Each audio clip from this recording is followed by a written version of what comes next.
Hello, this is Mook TTC Brown. Today is Saturday, August 9th, and I'm coming to you for my 2 week update or whatever. Um, well, like I said, today's been 2 weeks since I had my double ectopic surgery, where I lost both of my babies and my tubes. Hopefully, you were able to see my previous two videos that I have already posted, which I post kind of late, but yeah, okay. So I saw my fertility doctor last week, and they drew my blood, and she told me that my HCG level was 72. So in order for me to start my whole entire process of moving to getting the IVF, my level has to be a negative, have to be in the negative. Um, so yeah. So I don't know how long it actually takes. My next appointment with her is on Monday, August 11th. So I guess I'll see what my next levels are. Um, but I don't want to start my IVF process until uh, around October, November.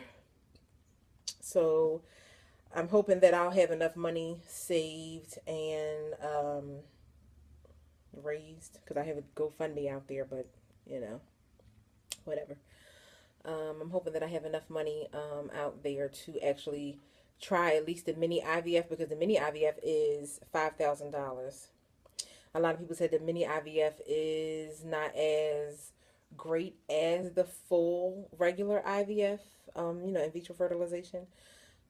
So I am looking into other um, possibilities of other doctors and other countries.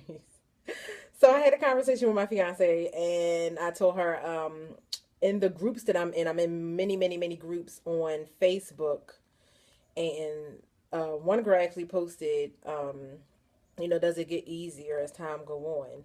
And I'm like wondering the same thing. Does it get easier? For like the last 2 weeks, I think I've cried probably out of 14 days, maybe 10 days.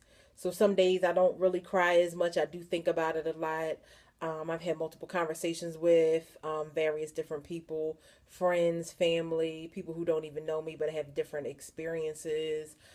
Um, and I'm in the process of trying to seek a counselor as well, because a lot of people told me that I need to, speak with somebody because this process is a lot. And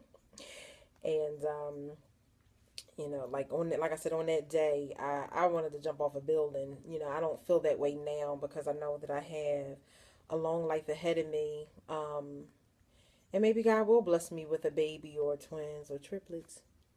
Don't tell my fiance. God will bless us, hopefully in this process. I asked a few girls in the group, for those that have lost both of their tubes, how successful was the IVF? So far the response that I got was that um, a lot of them did get pregnant on the first try. Some it did take multiple tries. Others they had other issues and problems along the lines of maybe having a heart shaped uterus or the babies just didn't stick or take.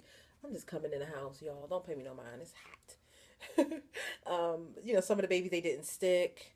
Um, some other girls was just saying that it just didn't happen for them. They just, I don't know. Some of them end up having miscarriages afterwards. So stuff like that always makes most of us women who have been through this entire ordeal not want to go in and try again. It's kind of hard because you really want to try again, but you're scared of that miscarriage or that ectopic. So I had the conversation with my doctor and I asked her, am I up for another ectopic? And she told me that I won't have it, I will never be able to have another um like ectopic pregnancy that I just recently had. 9 times out of 10, I'll have it if she said 10 times out of 10, I will not have another ectopic. Only thing that could possibly happen is that I can get a corneal ectopic. And I asked her about that because I wanted to find out more about that because if you cut my tubes off, that little bit that's hanging, where my tubes is cut off at. Like, I don't want anything to even go up there. I don't want the embryo to go up in that area at all. Is it a possibility? And she said a 0.51% chance that the baby would become a corneal ectopic if that was to happen, where the baby, the embryo would go up in to where the fallopian tubes were. So I'm nervous about that because I'm praying that that doesn't happen, because I'm not trying to sit and raise my money and do all this crazy stuff for a $5,000 to $10,000 procedure and it travels. I want my tubes. If y'all cut my tubes out, I want them out. I don't want nothing to be able to get up in there. I want them out, out, out, out. Yeah, I don't have time for that. I don't have time for anything else. So I'm praying that moving forward, I won't have like a miscarriage or anything like that, and the babies do stick. And yeah, it's a hard process. So right now, like I said, I've been looking into some in vitro fertilization in other countries. I looked at Czech Republic, which only will run me $2,100. Not a problem. But getting to the Czech Republic is, yes, yes, yeah, it's a lot. Mexico, most people know that I had surgery in Mexico, my weight loss surgery in Mexico. And the people in Mexico, I think the cheapest that I found was 6,000 in Mexico for a full IVF, not the mini, but a full. So that might be an option. They also had, that's in Tijuana, Mexico. Then they also have, I think, a five or six, $7,000 one in Cancun, Mexico.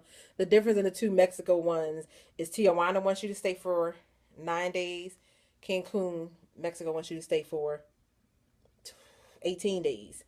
So that's a lot with going back to work and stuff. So yeah.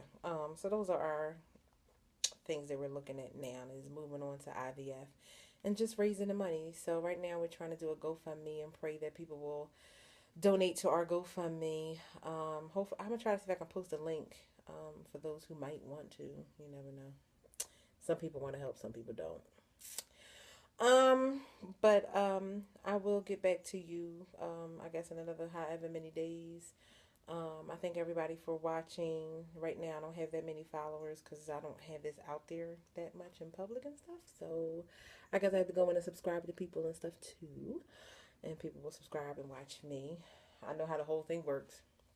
I did it on YouTube already. But I won't be going back to work for another couple of weeks. Um, it's a really hard process. Like, some days I feel really depressed. Some days I just don't want to be bothered. I don't want to talk to nobody. I'm just trying to get out of the whole funk. So I try to occupy myself with playing games or, watching all my little investigation discovery channel shows. Stuff like that. And I'm praying that I don't gain a whole lot of weight because I'm just sitting around and just kind of snacking and eating. Yeah. So I will talk to you all later. Thanks for watching. Love you all. Bye.